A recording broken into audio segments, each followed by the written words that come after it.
Welcome sa Dries TV. Kung interesado ka sa ganitong news, huwag kalimutang isubscribe ang ating YouTube channel. Maraming salamat! Welcome back again sa ating YouTube channel mga kakimpaw, and sa update natin ito ang pag-uusapan natin ay tungkol sa mga importanteng kaganapan kina Kim and syempre kay Paula Avellino. And also may tatalakayin tayo mga kakimpaw tungkol sa dahilan kung bakit ganun po ang inakto ni Echo kay Chinita Princess. Meron tayong bagong nakalap na balita tungkol dyan at mamaya hihimayin natin yan. Pero bago po ang lahat, maraming salamat sa inyong patuloy na pag-support at pagsubaybay sa mga daily update natin. Kaya naman bilang pasalamat, narito po ang ilang napili kong komento patungkol ito sa naging previous update. Unang komento mula po ito kay Lotan Home Hunter. Sabi niya, yan ang kulang sa kanya attitude. Palaos na nga, nagpakita pa ng kayabangan kay Kim. Hayaan mo yan, Kimi.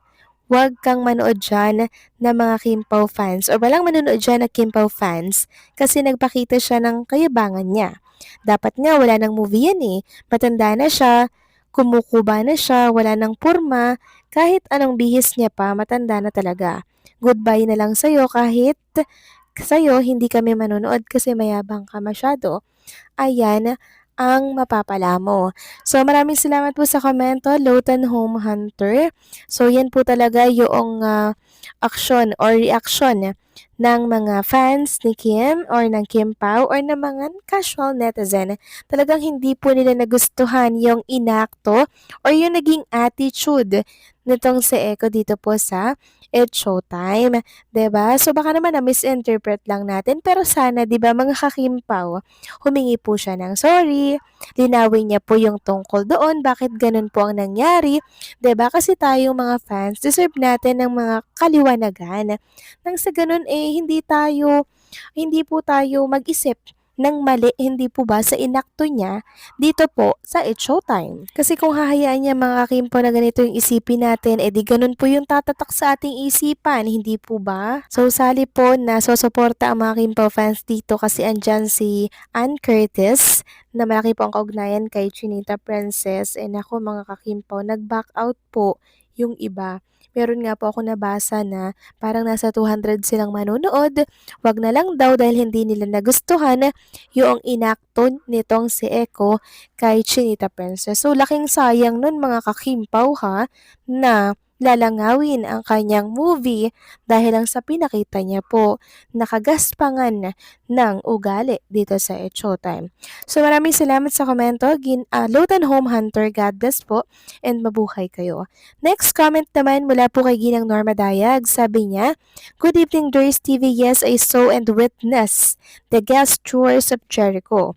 What a shame. Siguro intentional yung ginawa kasi feeling na di siya gaano pansin ng fans. Well, Jericho might be advised by his wife, Jay Gutierrez, not to give importance to Kimi. Janine G might know that if only his husband Jericho show his GMRC, his movie together with Ann might help him promote his movie. But no etiquette. He is much mayabang, braggart in his gestures.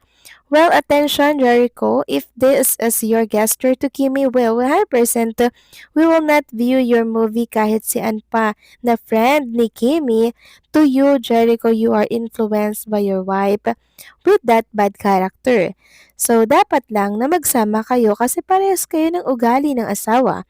What the hell? Akala mo sikat na sikat ka, pero mind you, Jericho, your movie will not make it will be flop. Buti pa si Joshua Garcia lang yung partner ni Andito.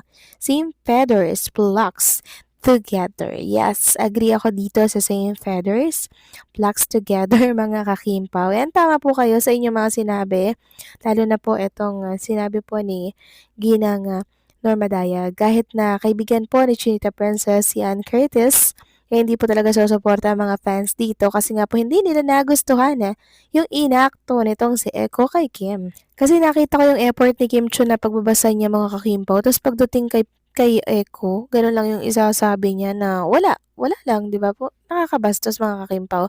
At maging ako, hindi ko rin po nagustuhan yun. Sobrang nakaka-embarrass yun kung ako po yung nasa katayuan ni Chinita Princess. Mabuti na lang si Kim Chu at marunong po siya mga kakimpaw sumakay sa kahit anong attitude ang ipakita po sa kanya on live television. So maraming salamat po sa inyo mga komento. God bless po and mabuhay kayo. So ito na nga pag-usapan na natin mga kakimpaw, mga topic po na nakalap natin sa gabing ito. At unahin na nga natin pag-usapan ng tungkol dito sa nabasa ko po na paalala po ng isang fan tungkol nga dito sa video po na kumakalat ngayon sa mundo ng social media at viral na nga po ito ngayon. Sabi po ni Mama Riel Kim, reading some tweets and even saw that video somewhere. Honestly, I sounded it up. If I were in the shoes of our girl, I would be embarrassed.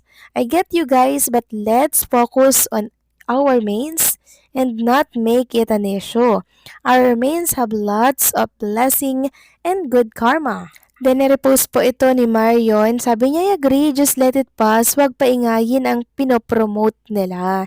Then, may nag-reply na exactly, huwag patola KP dahil ginagamit lang yung reaksyon nyo para ma-promote yung palabas niya. Huwag kayo paggamit, Kimpaw fans. Behave lang kayo. Focus kina Kim at Paulo. Kung bastos ang tingin niyo sa action, sagot niya today sa Showtime, huwag pansinin. Pinapaingay niyo lang siya. Yes, tama. Agree po ako dito sa mga nabasa natin dito po sa mundo ng social media. Kasi sabi nga nila, good or bad, still publicity yan mga kakimpaw. Pag-uusapan at pag-uusapan po siya. Kaya ang mainam nating gawin ay deadma, focus na lang tayo kay Chinita Princess. So next topic naman, ito po ang tinitingnang dahilan mga kakimpaw ng ilang mga fanay. Lalo na nang nabasa ko po ang post na to ni si Kikay kung bakit ganun daw yung naging aksyon nitong si Echo kay Chinita Princess. Sabi dito sa post ni si Kikay, credit sa post mo, 2 hours ago sabi niya, nandun daw pala si Jay sa studio, live, nanunood, nasa gilid.